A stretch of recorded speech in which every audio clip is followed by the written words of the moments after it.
Hello दोस्तों, welcome to Exampur परिवार में आपका बहुत बहुत स्वागत है। ये आपका आज का जो छोटा सा सेशन है, ये है शहीद दिवस पर। शहीद दिवस मतलब कि 30 जनवरी 1948 को आज ही के दिन महात्मा गांधी, राष्ट्रपिता महात्मा गांधी की हत्या की गई थी। गोली मारकर इनकी हत्या की गई थी नाथूराम गोडसे के द्वारा। और आज ही के दिन 30 जनवरी को हम लोग शहीद दिवस के रूप में मनाते हैं। तो बात है जुड़ी है किससे? महात्मा गांधी से। तो महात्मा गांधी के बारे में हम कुछ तथ्य या उनसे, क्योंकि महात्मा गांधी का देश की आजादी में बहुत बड़ा योगदान रहा है, तो उनके बारे में जानेंगे कि उन्होंने किस किस आंदोलन में भाग लिया, उन्होंने पढ़ाई कहां से की, उनके परिवार के बारे में कुछ जानकारी हम आपसे साझा करेंगे। तो चलते हैं, जानकारी लेते हैं सेशन की तरफ। ठीक है, तो ये महात्मा गांधी के जन्म की जब बात करेंगे कि इनका जन्म कब हुआ था, तो बेटा इनका जन्म हुआ था इनका जन्म हुआ था 2 अक्टूबर 1869 को। कब? 2 अक्टूबर 1869 को पोरबंदर गुजरात में इनका जन्म हुआ था। बात करें इनकी मृत्यु की, तो आज ही के दिन वर्ष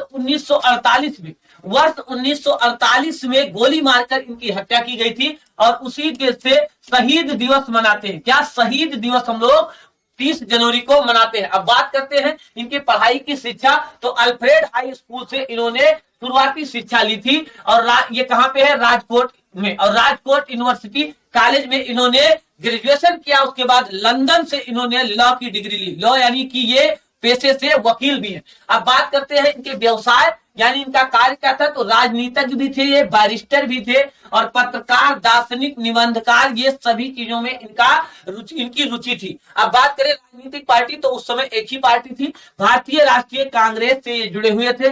धर्म की बात की जाए तो ये सनातन धर्म को मानते थे। इनकी पत्नी यानी जीवन साथी की बात करें तो कस्तूरबा गांधी इनकी पत्नी थी। बच्चों की बात करें तो इनके 4 बच्चे थे।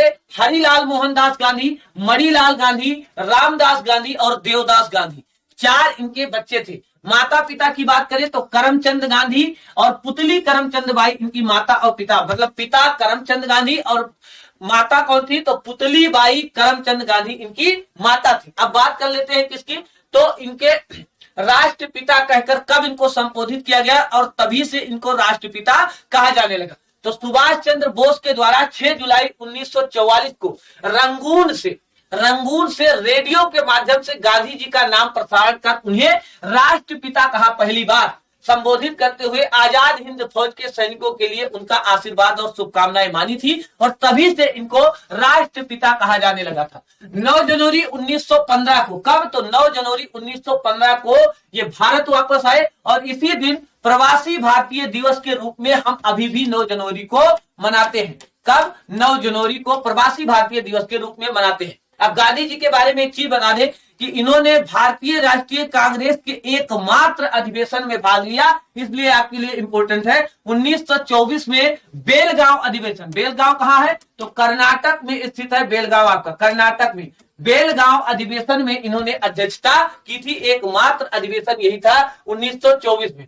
अब इनसे संबंधित आंदोलन की बात कर लेते हैं। तो इनका भारत में पहला आंदोलन था चंपारण आंदोलन, जो 1917 में, खेड़ा आंदोलन जो 1918 में हुआ, खिलाफत आंदोलन जो 1919 में हुआ, असहयोग आंदोलन जो 1920 में हुआ, और इसी आंदोलन के दौरान 1922 में चौरी चौरा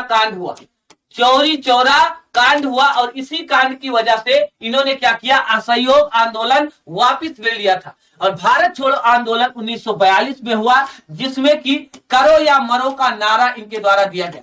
करो या मरो का नारा दिया गया 1942 में। भारत छोड़ो आंदोलन की अगुवाई इन्होंने की।